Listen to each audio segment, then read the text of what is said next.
Welcome to a new e-learning paradigm, a plusmap.ai. Hey everyone, and welcome.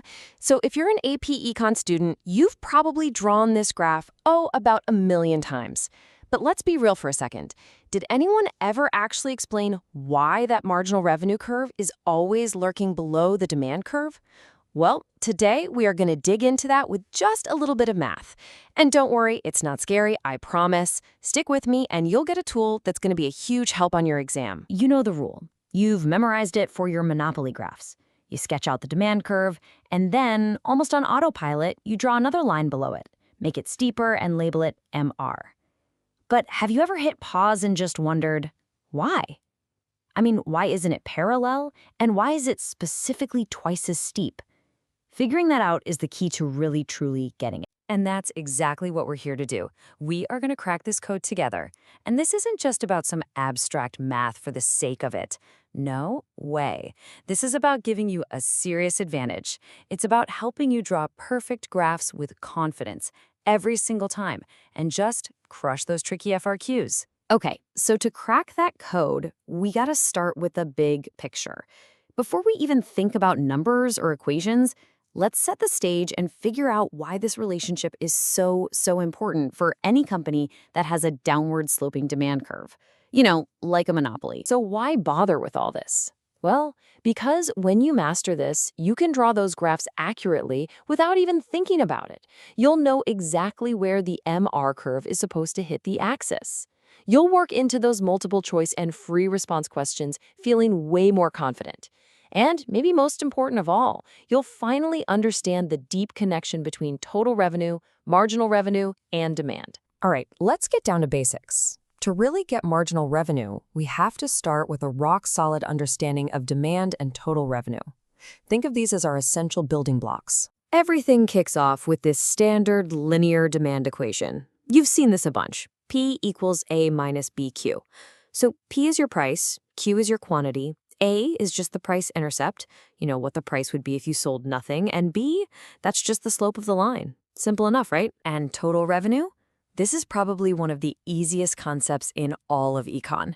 It's just the price you sell something for times the number of things you sold. TR equals P times Q. That's it. But believe it or not, this is where things start to get really interesting. So what happens when we mash our two building blocks together? We take our demand equation and plug it into our total revenue formula, and we get this. Total revenue equals AQ minus BQ squared. See that little squared on the Q? That changes everything. It means this is a quadratic equation, which tells us something super important.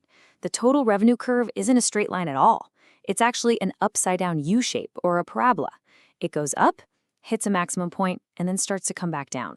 Okay, you've been super patient. We've got our foundation laid. Now it's time for the main event, that big aha moment where we finally pull back the curtain on the marginal revenue curve and see exactly why it acts the way it does. So, how do we get from total revenue to marginal revenue? Well, remember, marginal is just a fancy econ word for the change from one more. In math terms, that means finding the derivative. But don't sweat that. We can just think of it as finding the slope of our total revenue curve. And when we do that to our equation, we get this incredibly clean result. Marginal revenue, or MR, is equal to A minus 2BQ. Okay, this is it. This is the whole shebang. Let's put these two equations right next to each other. Demand is P equals A minus BQ. Marginal revenue is MR equals A minus 2BQ. Do you see it? They both start at the very same point, that intercept A. But check out the slope. The slope for MR is negative 2b. It's literally, mathematically, twice as steep as the demand curve. This is it. This is the proof we've been looking for. But what's the story behind the math? Why does this even happen in the real world? This quote nails it. If you're a firm and you want to sell one more thing, you have to lower your price. But here's the kicker. You don't just lower the price on that new unit. You have to lower it on all the other units you were already selling.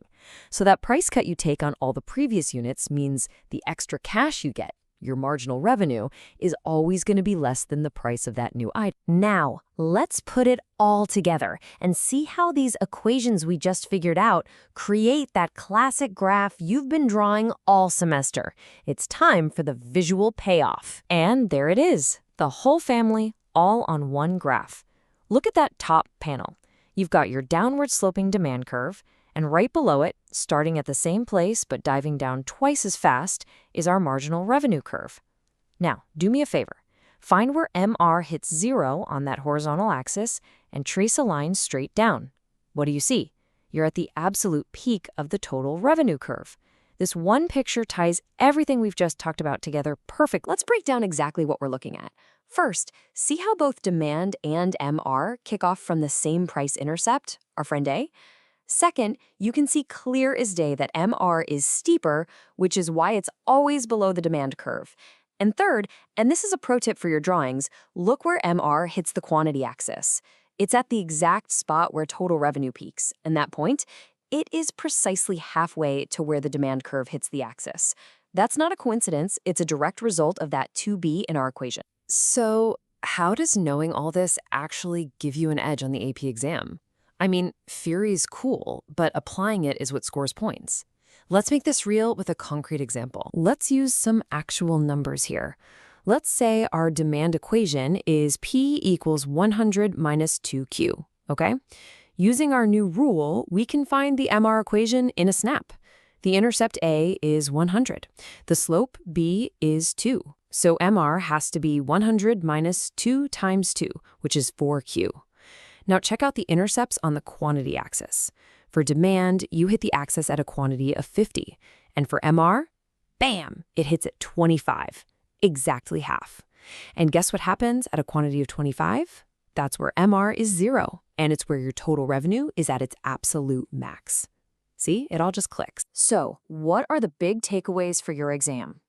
First, always draw MR below the demand curve and make sure it looks steeper. Second, remember that where MR equals 0, total revenue is maximized.